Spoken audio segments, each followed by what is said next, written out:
Welcome to Maths Adda channel. Now this is our lecture number 5 or day 5 of 60-day challenge.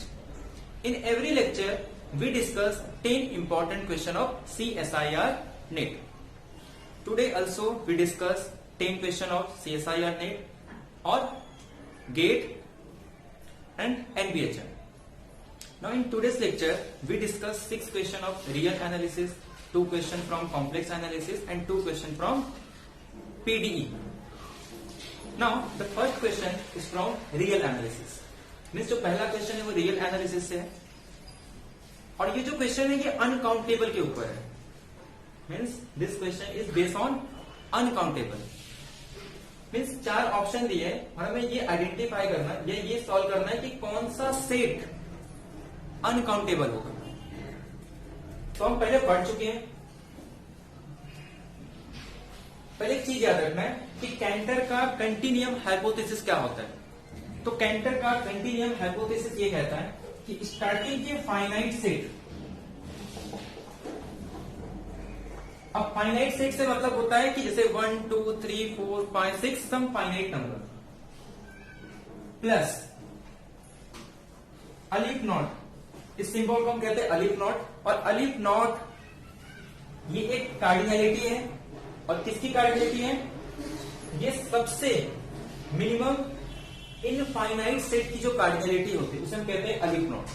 जैसे for example cardinality of natural number, cardinality of rational number, cardinality of all collection of all algebraic number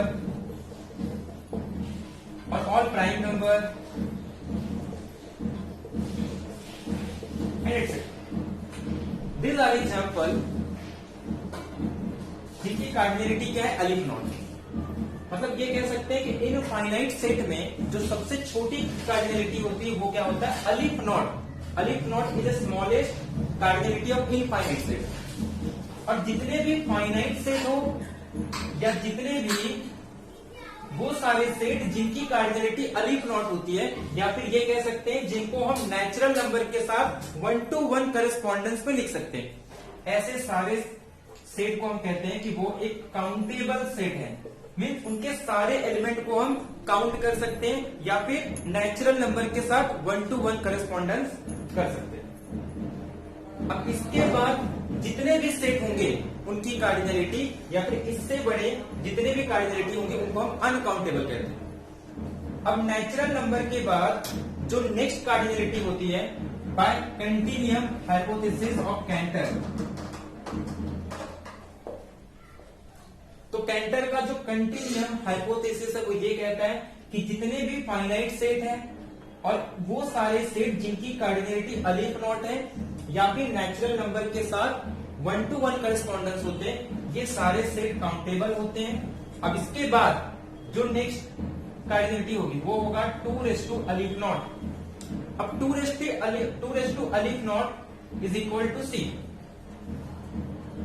2 अलिफ not ये जो cardinality है वो सी के equal होती है और जो सी है ये अनकाउंटेबल होता है क्योंकि इसके बाद जितने भी जो नेक्स्ट कार्डिनलिटी होगी वो सारे अनकाउंटेबल होंगे. अब सी कार्डिनलिटी किसकी है? जैसे रियल नंबर. रियल नंबर एक अनकाउंटेबल सेट है मींस जिसके सारे एलिमेंट को हम काउंट नहीं कर सकते. इसके बाद irrational number, the complement of Q, ये एग्जांपल है जिसकी कार्डिनलिटी सी होगी. इसके अलावा जितने भी इंटरवल है एक्सेप्ट हमने लास्ट लेक्चर में डिस्कस किया था कि जो लास्ट लेक्चर रियल एनालिसिस का था कि empty set and singleton set where A is non zero या फिर सी, सारे सिंगलटन सेट या फिर एम्प्टी सेट, इन दो सेट को अगर छोड़ दे तो सारे इंटरवल मीन्स 11 इंटरवल में से अगर ये 2 इंटरवल को छोड़ते हैं तो सारे इंटरवल की कार्डिनलिटी किसके इक्विवेलेंट होती है? Cardinality of real number, irrational या फिर सिंपल सी कह सकते हैं. अब इसके बाद जो नेक्स्ट कार्डिनलिटी होगी वो 2c, फिर नेक्स्ट कार्डिनलिटी 2c. मीन्स जो नेक्स्ट कार्डिनलिटी होगी वो सबसेट की कार्डिनलिटी होती है. तो इस तरीके से हमारा कंटिन्यूम हाइपोथेसिस यूज होगा। और ये जितने हम एग्जांपल करेंगे काउंटेबल से रिलेटेड, वो हर एक बार वहां यूज होगा। इसके लिए इसे हम कहते हैं कंटिन्यूम हाइपोथेसिस। तो आपको याद रखना है कि जितने भी फाइनाइट सेट होते हैं वो काउंटेबल होते हैं। उसके बाद वो सारे सेट जिनकी कार्डिनलिटी 1 to 1 करेस्पॉन्डेंस होगी नेचुरल नंबर, जिसे हम अलीफ नॉट कहते हैं। ये कार्डिनलिटी ऑफ नेचुरल नंबर, जो नेचुरल नंबर सेट है उसकी कार्डिनलिटी अलीफ नॉट होगी। और इसके बाद जितने भी इससे बड़े जितने भी सेट होंगे उनकी कार्डिनलिटी होगी C या 2:C या 2:2, और ये सारे किसमें आते हैं? Uncountable set. तो हमें ये चेक करना है कि कौन से सेट यहां पे अनकाउंटेबल होगा। तो अब ध्यान से देखो, पहला क्वेश्चन ये कह रहा है कि set of all function from R to 0 1। जो इससे पिछला लेक्चर था जब रियल एनालिसिस हमने डिस्कस किया था, वहां पर हमने देखा था कि अगर सपोज A सेट और ये B सेट है, अगर यहां से हम एक फंक्शन डिफाइन कर सकते हैं, अगर यहां से एक फंक्शन डिफाइन करेंगे तो टोटल नंबर ऑफ फंक्शन कितने डिफाइन कर सकते हैं? या फिर cardinality of set of all function from A to B, वो होता है cardinality of B raise to cardinality of A। मतलब जितने B की कार्डिनलिटी होगी उसके पावर में A की कार्डिनलिटी लिखेंगे। अब यहां ध्यान से देखिए, तो यहां पे 0 1 के पास कितने एलिमेंट है? 2, तो इसकी कार्डिनलिटी हो जाएगी 2 रेज़ टू R की कार्डिनलिटी, और R की कार्डिनलिटी कितनी होती है? C। अब 2:C, अब ध्यान से देखो 2:C तो अलीफ नॉट से बड़ा है, मतलब ये सेट कैसा हो जाएगा? Uncountable. Second, set of all function from natural number two 0 1। अब यहां पे 0 1 है, B सेट की कार्डिनलिटी, तो 2:2 अलीफ नॉट नेचुरल नंबर, और नेचुरल नंबर की कार्डिनलिटी होती है अलीफ नॉट।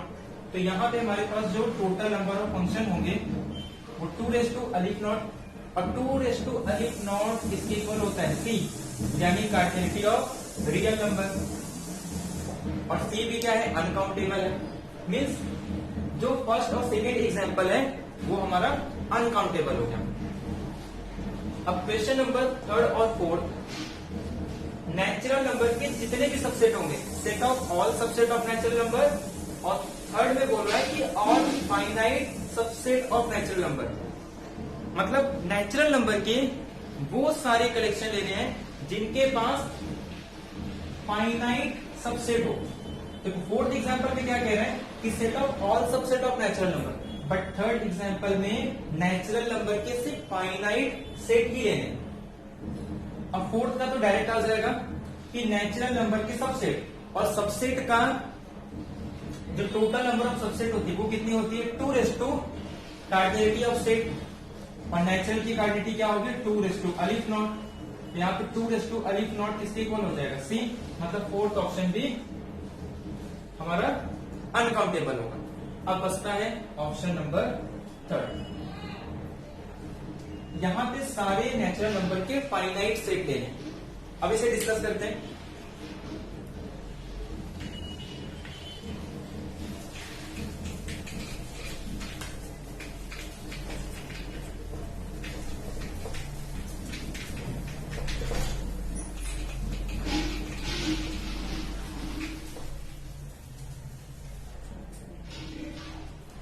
अब ध्यान से देखना,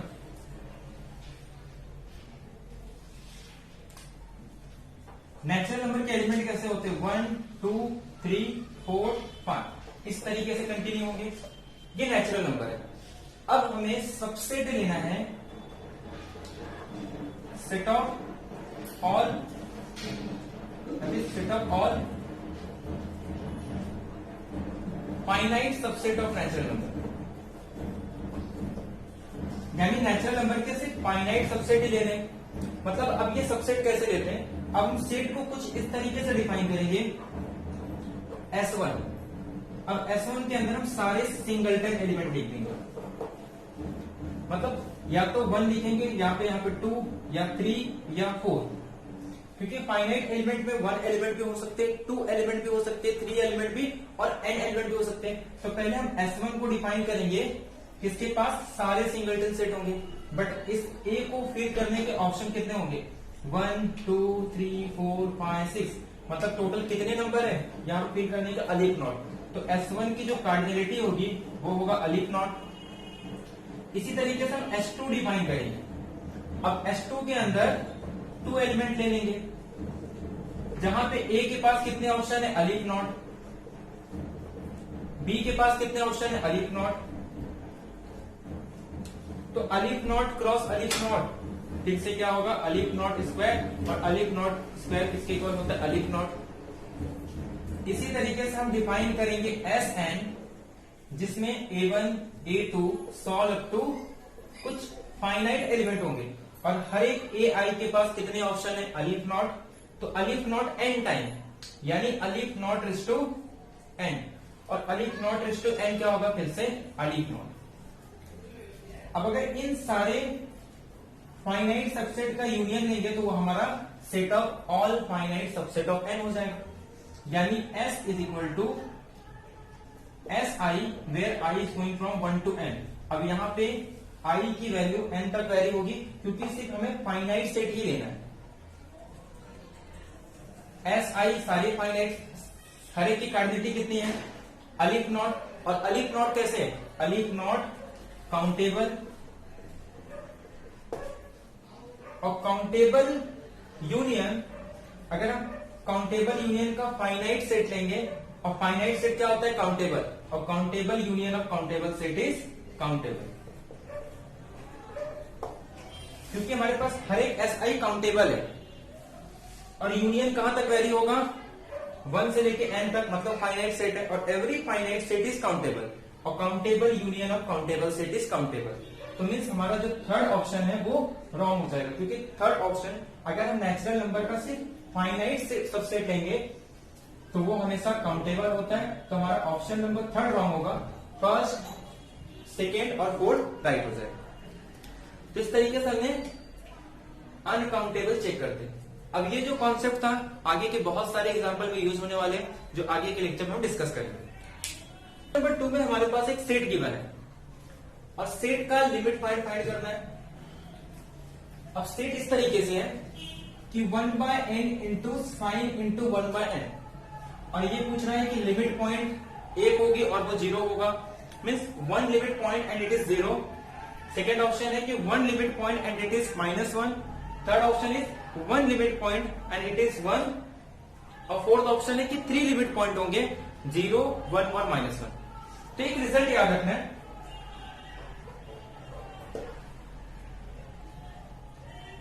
an इंटू bn, अगर ये दो सीक्वेंस है तो ये टेंड्स टू 0, यानी कि an इंटू bn अप्रोच करेगी 0 को, जब इसमें से an या bn में से एटलीस्ट 1, यानी कि एक क्या होना चाहिए, बाउंडेड या फिर फाइनाइट वैल्यू। अगर फंक्शन होगा तो बाउंडेड होना चाहिए, अगर नंबर है तो फाइनाइट वैल्यू आनी चाहिए, और जो सेकेंड वैल्यू है वो 0 होना चाहिए। मीन्स सपोज an और bn है, तो an इंटू bn ये अप्रोच करेगी 0 को, जब इसमें से एक तो फाइनाइट वैल्यू हो और एक क्या होना चाहिए, 0 पे अप्रोच होना चाहिए। अब अगर यहां ध्यान से देखिए, जब इसमें हम लिमिट अप्लाई करेंगे, limit n tends to infinity 1/n into sine 1/n, तो 1/n अप्रोच होगा 0 को, और साइन 1 की वैल्यू ऑसिलेट होगी किसके बीच में, sine 1 oscillate between -1 to 1, but some finite value, but कुछ फाइनाइट वैल्यू होगी बिटवीन -1 to 1, क्योंकि जो साइन 1 का रेंज होता है, साइन 1 की वैल्यू किसके बीच में होती है, -1 to 1। मतलब जब यहाँ पे लिमिट अप्लाई करेंगे तो उसकी जो वैल्यू होगी फिक्स नहीं होगी, बट -1 से 1 के बीच में कहीं लाई करेगी, मतलब सम फाइनाइट वैल्यू होगी, और 1/n पे अप्लाई करेंगे, तो ये टेंड कर रहा है 0 को। तो बाय यूजिंग दिस रिजल्ट कि वन वैल्यू अगर फाइनाइट है, एक वैल्यू अगर फाइनाइट है और सेकेंड वैल्यू जीरो को अप्रोच कर रही है, मीन्स जो टोटल आंसर होगा वो कितना होगा, जीरो। मतलब 1/n इंटू साइन 1/n, इसकी लिमिट पॉइंट क्या होगी, जीरो। तो यहाँ पे फर्स्ट ऑप्शन राइट होगा कि लिमिट पॉइंट इट जीरो। तो ऑप्शन नंबर सेकेंड, थर्ड और डी रॉन्ग। मतलब इस सीक्वेंस, इस सेट के पास जो लिमिट पॉइंट होंगी वो सिर्फ कितना होगा, जीरो। तो ये था क्वेश्चन नंबर सेकेंड।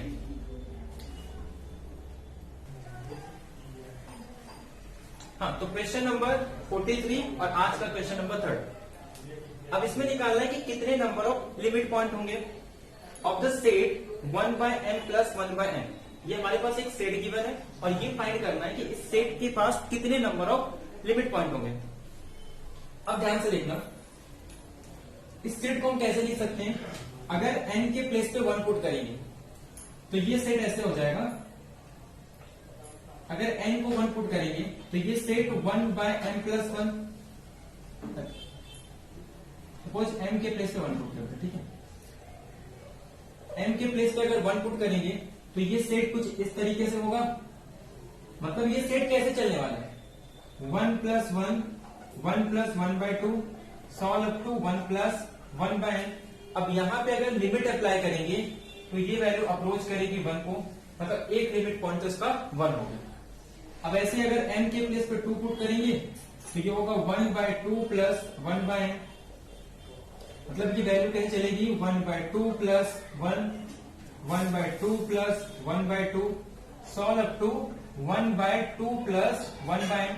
अब जब यहां पे लिमिट अप्लाई करेंगे तो ये वैल्यू अप्रोच करेगी 1/2 को।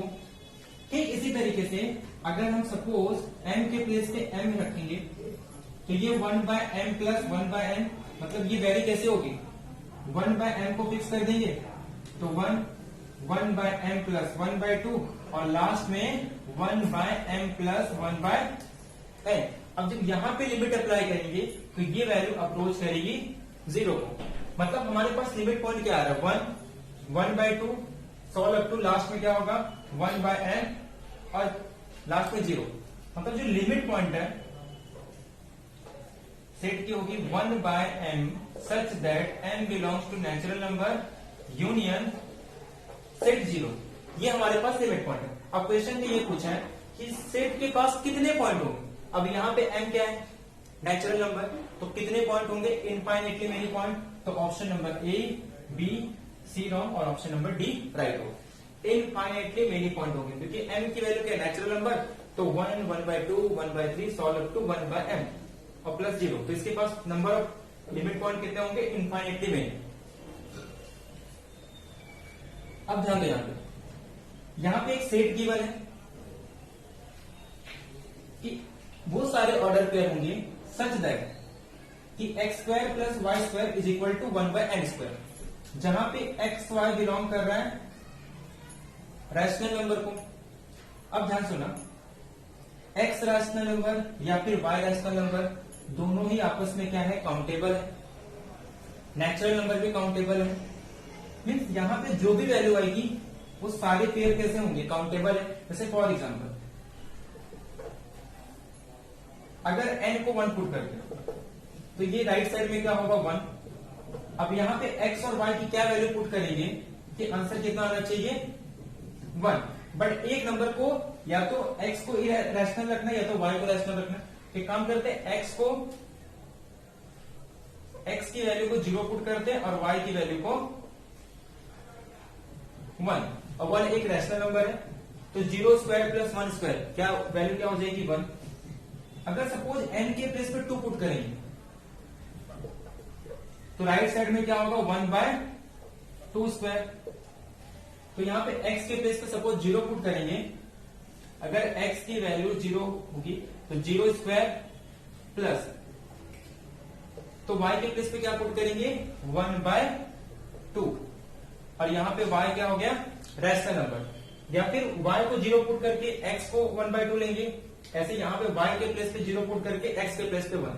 बट यहाँ पे 0 या फिर 1/2, 1/3, 1/4 ये सारे नंबर कैसे, रैशनल से, और रैशनल क्या होता है, काउंटेबल। मतलब ये वैल्यू जो भी होगी वो काउंटेबल होंगे। यहाँ पे x के पास भी q ऑप्शन है, y के पास भी q, और q की कार्डिनेटी होती अलिफ नॉट क्रॉस, यहाँ पे q की कार्डिनेटी क्या होगी अलिफ नॉट, और अलिफ नॉट क्रॉस अलिफ नॉट इज इक्वल टू अलिफ नॉट। और अलिफ नॉट क्या होता है काउंटेबल। यहाँ पे कह रहे हैं कि फाइनाइट होगा बट नॉन एम्प्टी सेट, तो फाइनाइट, तो ऐसे फाइनाइट नहीं कह सकते क्योंकि क्यों यहाँ पे काउंटेबल है,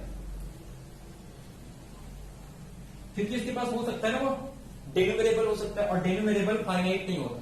तो यहाँ पे ये ऑप्शन रॉन्ग। सेकंड में कह रहा है काउंटेबल राइट, अनकाउंटेबल नहीं होगा, और ऐसे एम्प्टी भी नहीं होगा। मतलब हमारा सेकंड ऑप्शन राइट हो गया कि एस के पास कितने नंबर ऑफ एलिमेंट होंगे, काउंटेबल नंबर ऑफ एलिमेंट होंगे। तो ये हमारा क्वेश्चन नंबर 44 था। अब क्वेश्चन नंबर 4, क्वेश्चन नंबर 4 ये एनबीएचएम का क्वेश्चन है कि इसके अंदर वो सारे ऑर्डर पेयर हैं कि y is equal to m x. अब y is equal to m x क्या है, मतलब ये एक लाइन होगा, यहां पे एम एक्स है कांस्टेंट टर्म के है, मतलब एक line passing through origin, line passing through origin means हमारे पास ए सेट गिवन है जो कि एक फैमिली ऑफ लाइन है जो कहां से पास हो रहा है ओरिजिन से, बट उस सेट के पास जीरो नहीं। मतलब अगर इसका डायग्राम ड्रॉ करें, हमारा जो सेट है वो कुछ इस तरीके से होगा कि यहां पे ये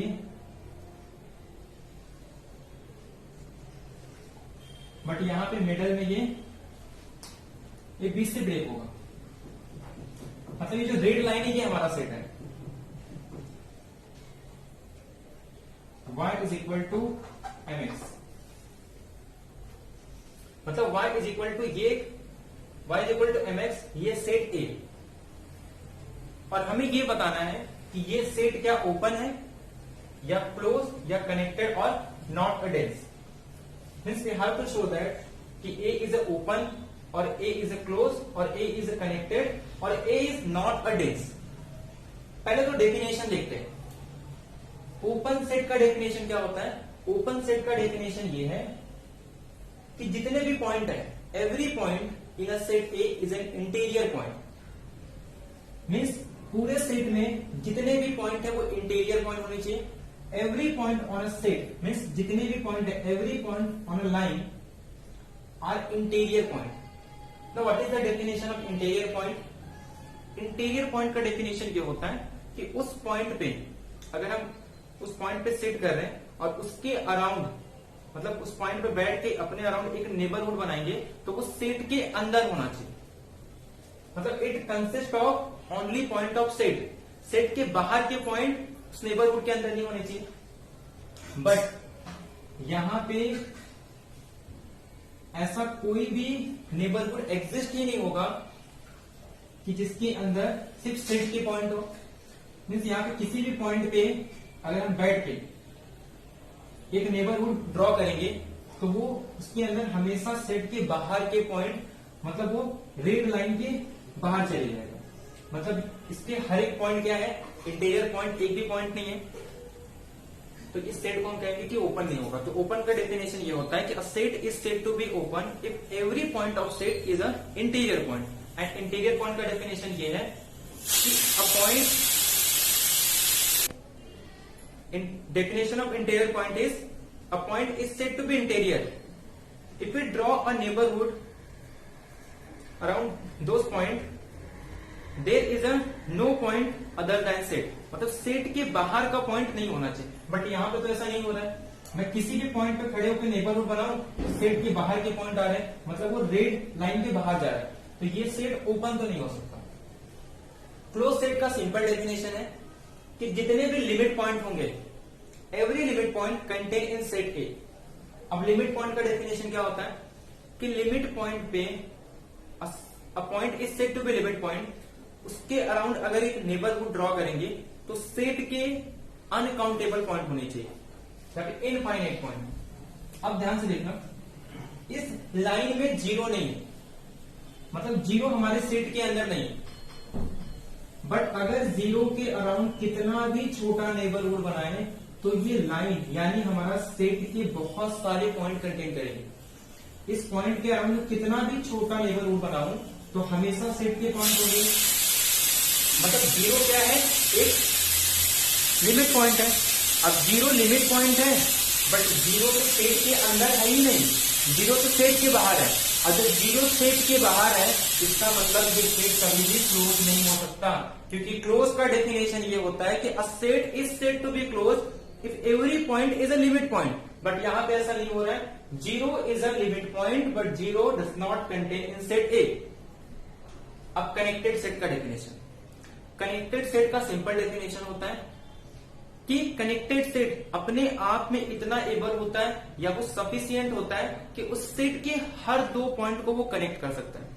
ध्यान समझ, a set is said to be connected if every two point connected, उसको हम कनेक्ट कर सकते हैं बिना सेट के बाहर जाए। सपोज मान लेते ये दो हमारा सेट है, हमारे पास सपोज दो सेट है, set A and set B. अब यहां से सपोज ये ए सेट है, ठीक है, ये दोनों हमारे ए सेट है, तो क्या ये कनेक्टेड होंगे? नहीं, क्योंकि अगर यहां से दो पॉइंट लेंगे तो ये पॉसिबल ही नहीं है कि इन दोनों को हम कनेक्ट कर सकते हैं बिना किसी दूसरे सेट में जाए। मतलब ये सेट क्या है, कनेक्टेड नहीं है। तो कनेक्टेड सेट का डेफिनेशन क्या होगा, every two point of set A connected without using point other than set ए। मतलब बिना सेट के बाहर के पॉइंट को यूज किए हम उस पॉइंट को कनेक्ट कर सकते हैं। बट यहाँ पे ऐसा, यहाँ पे बहुत सारे बाहर के पॉइंट को कनेक्ट कर रहा है, मतलब ये सेट कनेक्टेड नहीं। बट अगर हम सिंपल ये सेट ले लें ए, अब इसके किसी भी दो पॉइंट को हम कनेक्ट कर सकते हैं बिना सेट के बाहर जाए। अगर सपोज हम इस तरीके के सेट लें, ठीक है, और यहां से कहीं भी दो पॉइंट लेंगे, उस पॉइंट को हम इजीली कनेक्ट कर सकते हैं। तो अगर हम हर एक दो पॉइंट को, सेट के किसी भी दो पॉइंट को अगर हम कनेक्ट कर सकते हैं बिना सेट के बाहर जाए, उस सेट को हम कहते हैं कनेक्टेड। बट यहां पे ऐसा नहीं हो रहा है। अगर हम एक पॉइंट यहां से ले लें और एक पॉइंट यहां से ले लें, इससे कनेक्टेड करने के लिए, इसे कनेक्ट करने के लिए हमें इस पॉइंट से होके गुजरना पड़ेगा जो कि जीरो, और जीरो हमारे सेट के अंदर नहीं, मतलब ये सेट कनेक्टेड भी नहीं होगा, क्योंकि इसके हर एक दो पॉइंट को हम कनेक्ट नहीं कर सकते। अब इसके हर एक दो पॉइंट को अगर हम कनेक्ट नहीं कर सकते, that means this set are not connected. Now first second third option wrong है, मतलब फोर्थ ऑप्शन राइट होगा। बट डेंस का मतलब क्या होता है, what is the definition of dense? Dense एक बहुत ही अच्छा कॉन्सेप्ट है। किसी भी सेट को डेंस कब बोलेंगे, जैसे कि हमारे पास एक बड़ा सेट है एक्स। अब A is a subset of X, A को X के अंदर डेंस कब कहेंगे, तो ऐसा समझ लो A हमारा गॉड है, ठीक है। तो जैसा कहते हैं ना कि कहीं भी जाओ हर कोने में हमें गॉड मिलते हैं, तो ऐसे यहां पे डेंस का मतलब भी होता है कि A सेट ये कहता है कि X के किसी भी पॉइंट के नेबरहुड में क्या होना चाहिए, सेट ए होना चाहिए। मीन्स जैसे ये पूरा स्पेस है, हाँ, अब स्पेस के अंदर किसी भी पॉइंट पे अगर मैं एक छोटा सा भी नेबरहुड बनाऊं तो वो सेट ए मिलना चाहिए। तो ऐसे सेट को हम कहते हैं कि नेबरहुड, अरे ऐसे सेट को कहते हैं कि वो डेंस है एक्स के अंदर। जैसे फॉर एग्जांपल अगर हम सबसे पहले रियल नंबर, अगर एक्स को हम लेते हैं रियल नंबर और ए को ले लें रैशनल, रैशनल के किसी भी पॉइंट पे, अरे रियल का कोई भी एक पॉइंट उठाए, उसके अराउंड नेबरहुड अगर बनाते, कितना भी स्मॉल इनफ नेबरहुड बनाएंगे, बट उस नेबरहुड के अंदर हमेशा कंटेन करेंगे रैशनल नंबर। तो रैशनल डेंस होता है रियल के अंदर, क्योंकि रियल नंबर के किसी भी पॉइंट के अराउंड अगर हम एक नेबरहुड ड्रॉ करते हैं तो उसके अंदर इनफाइनाइट रैशनल और इरेशनल होते हैं। मतलब इरेशनल और रैशनल दोनों कैसे हैं, डेंस है इन आर के अंदर। बट यहां पे ऐसा नहीं हो रहा है। अब हमारा पूरा स्पेस क्या है, आर स्क्वायर, ये हमारा पूरा आर स्क्वायर। अब इसके अराउंड यहाँ पे ऐसे बहुत सारे पॉइंट है, जिस पॉइंट के अराउंड मैं कितना भी बड़ा नेबरहुड ड्रॉ करूं बट फिर भी सेट का पॉइंट नहीं आ रहा है। बट डेंस क्या होता है, किसी भी पॉइंट पे सेलेक्ट करो, उसके अराउंड कितना भी छोटा नेबरहुड बनाओ, स्मॉल इनर, उसके पास हमेशा सेट के पॉइंट होने चाहिए। मतलब ये सेट डेंस नहीं है तो ऑप्शन नंबर 4 राइट होगा। तो डेफिनेशन क्लियर होना चाहिए कि ओपन सेट कि हर एक पॉइंट पे अगर एक नेबरहुड ड्रॉ करेंगे तो वो सेट के अंदर होना चाहिए। क्लोज सेट की डेफिनेशन कि हर एक लिमिट पॉइंट सेट के अंदर होना चाहिए। कनेक्टेड, किसी भी दो पॉइंट को हम कनेक्ट कर सकते हैं। डेंस मतलब is a dense in x, कि एक्स की, अब यहां ध्यान सुना, एक्स का कोई भी पॉइंट लेना, एक्स के किसी भी पॉइंट के अराउंड अगर एक नेबरहुड ड्रॉ करेंगे तो एक मतलब उसके उस नेबरहुड के अंदर ए का पॉइंट आना चाहिए, तो उसे हम कहते हैं डेंस। जैसे कि rational number is a dense in are, तो हमारा ऑप्शन नंबर 4 राइट हो जाएगा। तो ये था क्वेश्चन नंबर 45।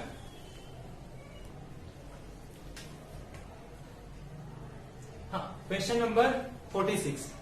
अब ये जो क्वेश्चन नंबर 46 है गेट का क्वेश्चन है, इसमें ये पूछा है कि इस सीरीज की वैल्यू में, ये सीरीज गिवन है तो ये सीरीज कन्वर्जेंट कब होगा, इस कन्वर्जेंट ऑन द इंटरवल, क्या ये 0 से 1/e के बीच में कन्वर्जेंट होगा, या 1/e to e इस इंटरवल में कन्वर्जेंट होगा, या 0 to e या 1 to e। अब ये गेट का क्वेश्चन है, बहुत ही सिंपल क्वेश्चन है, बट इसके लिए एक रिजल्ट याद होना चाहिए। जैसे x log n है, इसे हम कैसे लिख सकते हैं, x log n, x को हम लिख सकते हैं e raised to log x raised to log n। अब e raised to log x यानी ये e raised to log x into log n, अब यहां पे इसको कम्यूट कर देंगे तो ये e raised to log n into log x, इसे हम लिख सकते हैं e raised to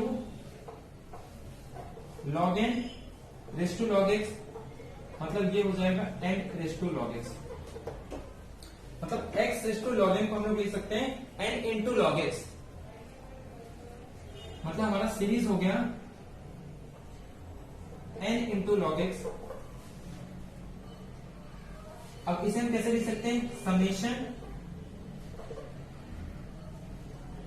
1/0 और यहां से मिल गया कि x की वैल्यू लेस देन 0, यानी कि हमारा ऑप्शन नंबर ए राइट होगा।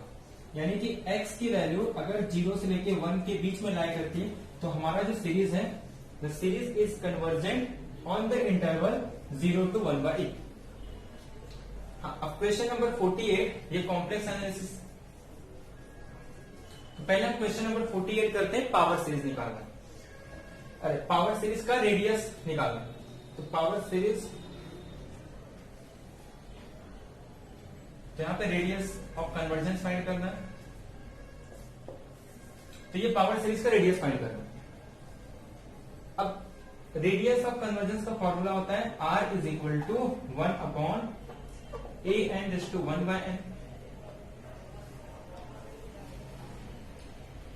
r is equal to 1/an raised to 1/n। But ये कब होगा, जब हमारे पास summation n is going from 1 to infinitive an raised to z raised to n होगा। बट यहाँ पे z raised to n नहीं, यहाँ पे z raised to 2n। तो हमेशा याद रखना है यहाँ पे जो k होगा उसको रूट में ले लेते हैं, मतलब जो भी रेडियस आएगा उसके ऊपर यहाँ पे √2 लेना है, मतलब ये जो भी आंसर होगा उसे हमें रूट में लेना है। तो रूट ऑफ 1/, अब an की वैल्यू क्या गिवन है, 2 raised to -n/n, यहां से n कैंसिल हो जाएगा, सिंपल हमारे पास हो जाएगा 1/2 raised to -n, मतलब √2। ये हमारे पास रेडियस होगा, तो therefore radius of power series is √2। तो यहां पे रेडियस ऑफ कन्वर्जेंस क्या होगा, mod z is less than √2।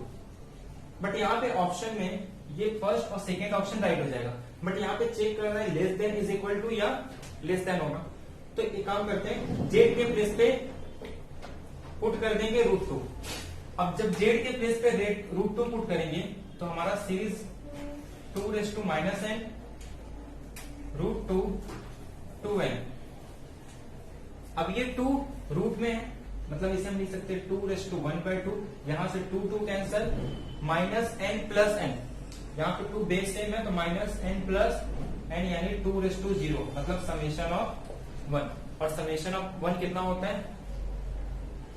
Infinite, मतलब ये सीरीज कैसा होगा? डाइवर्जेंट, मतलब √2 पे ये सीरीज डाइवर्जेंट होगी, मतलब हमारा जो रेडियस ऑफ कन्वर्जेंस है mod z is less than √2।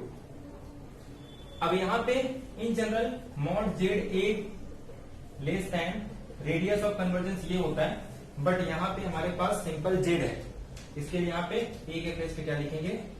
0, तो mod z is less than r, और r की वैल्यू थी √2।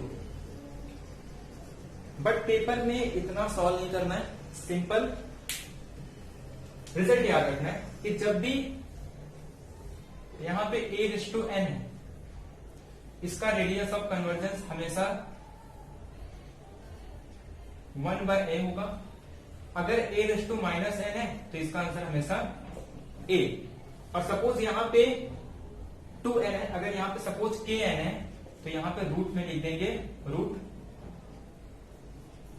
√k, तो सिंपल रिजल्ट यूज करना है कि अगर यहाँ पे 2:n होता तो इसका रेडियस ऑफ कन्वर्जेंस 1/2, सिंस यहाँ पे 2⁻n है इसलिए यहाँ पे रेडियस ऑफ कन्वर्जेंस क्या होगा? सिंपल √2। तो डायरेक्ट ट्रिक का यूज करके हम फाइंड कर सकते हैं, इतना यहाँ पे सॉल्व नहीं करना है। ठीक है, तो ये क्वेश्चन नंबर 48 था। अब देखते हैं क्वेश्चन नंबर 47, जो कि एनालिटिक के बेस पे है कि एक फंक्शन डिफाइन करना है, एनालिटिक फंक्शन, जिसमें हमारे पास या तो इमेजिनरी पार्ट गिवन होगी या रियल पार्ट। तो रियल या इमेजिनरी पार्ट का यूज करके हम फाइंड करेंगे analytic function. Now question number 47। अब क्वेश्चन नंबर 47 में कॉम्प्लेक्स नंबर का रियल पार्ट गिवन है x³ - 3x² + 2x, और हमें फाइंड करना है कि v की ऐसी कौन सी वैल्यू होगी जिसके लिए फंक्शन होलोमॉर्फिक होगा। पहले कुछ रिजल्ट को रिकॉल करते हैं कि अगर f एनालिटिक है, if f is analytic then it satisfy a Cauchy Riemann equation, यानी CR इक्वेशन। और CR इक्वेशन क्या होता है? ux is equal to vy and uy is equal to vx minus vx, तो ux is equal to vy and uy is equal to minus vx। अब अगर u को derivative करेंगे with respect to x, means value of ux is equal to 3x² minus 3y² + 2।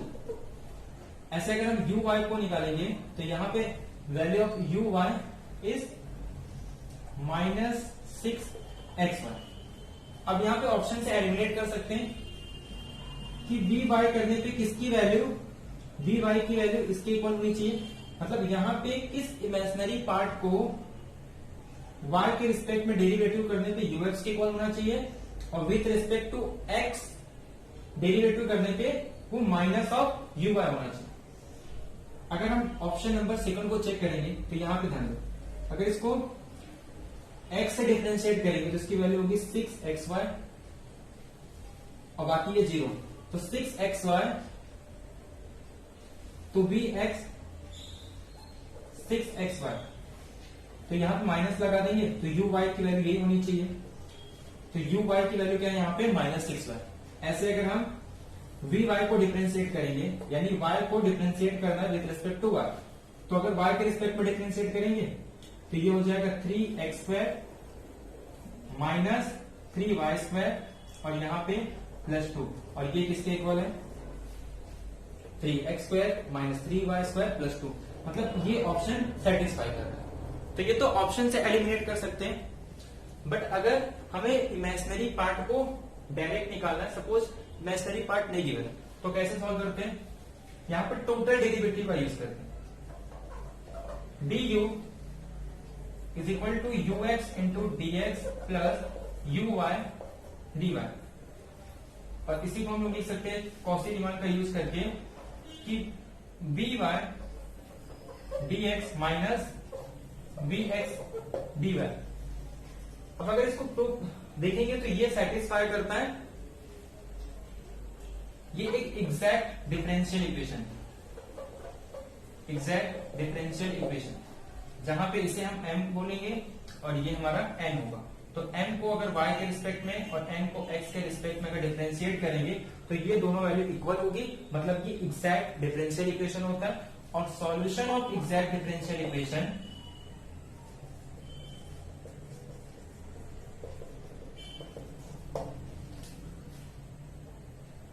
u is equal to integration of m keeping y constant.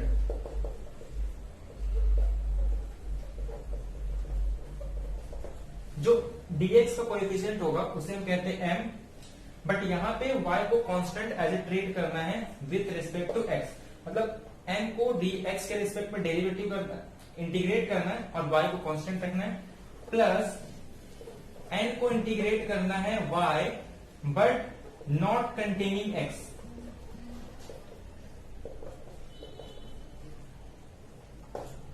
मतलब n जो भी यहाँ पे minus x होगा, यहाँ पे u होगा, उसमें क्या नहीं कंटेन करना चाहिए, x नहीं कंटेन करना चाहिए। तो ये होगा सॉल्यूशन। तो इसका यूज करके हम u और ठीक इसी तरीके से हम v भी फाइंड कर सकते हैं। तो इस मेथड का यूज करके हम u या v की वैल्यू निकाल सकते हैं। जैसे यहाँ पे du है, ऐसे हम यहाँ पे d भी लिख सकते हैं। तो ये मेथड है कि हम कैसे, अगर हमारे पास रियल पार्ट गिवन है तो इमेजिनरी पार्ट निकाल सकते हैं, अगर इमेजिनरी पार्ट गिवन है तो real part, by using total derivative and CR equation यानी कॉची रीमान इक्वेशन। तो यहाँ और डायरेक्ट भी यहाँ पे ऑप्शन में गिवन है, तो डायरेक्ट एलिमिनेट करके first third fourth option eliminate होगा और हमारा सेकंड ऑप्शन राइट हो जाएगा। तो ये क्वेश्चन थे कॉम्प्लेक्स एनालिसिस के। अब 2 क्वेश्चन है जो कि PDE के। तो पार्शियल डिफरेंशियल इक्वेशन के 2 क्वेश्चन देखते हैं। हाँ, अब यहाँ पे सॉल्यूशन निकालना है Cauchy problem for the first order PDE। तो ये दोनों हमारे पास क्वेश्चन नंबर 49 और 50 दोनों सेम मेथड से होगा, मतलब दोनों में हमारे पास एक कॉची प्रॉब्लम है और कॉची प्रॉब्लम को सॉल्व करने का एक प्रोसेस होता है। पहले यहाँ पे ध्यान दो, ये ZX ZY या फिर यहाँ पे UX UY लिखा हुआ होता है। जैसे यहाँ पे UX लिखा है UY, तो Z के प्लेस पे हम U भी लिख सकते हैं और Z। जो UX का कोएफिशिएंट है उसे हम A कहते हैं, जो UY का कोएफिशिएंट उसे 3, और जो राइट साइड में RHS में होता है वो हमारा C होता है। तो पहले हम लैग्रेंजर्स इक्वेशन लेंगे। तो जो हमारे पास लैग्रेंजर इक्वेशन होता है वो हम लिखते हैं dx upon a is equal to dy upon b is equal to dz by c।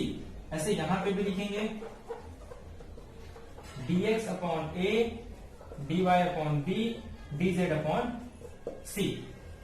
अगर a की वैल्यू यहां से कंपेयर करें तो x y और z, तो देयरफॉर ये हो जाएगा dx by x dy by y dz by z। ऐसे यहां पे कंपेयर करेंगे तो dx by 2 dy by 3 dz by 5। अब ये हमारे पास एक ऑर्डिनरी डिफरेंशियल इक्वेशन है। तो हम यहां पे हमारे पास 3 डिफरेंशियल इक्वेशन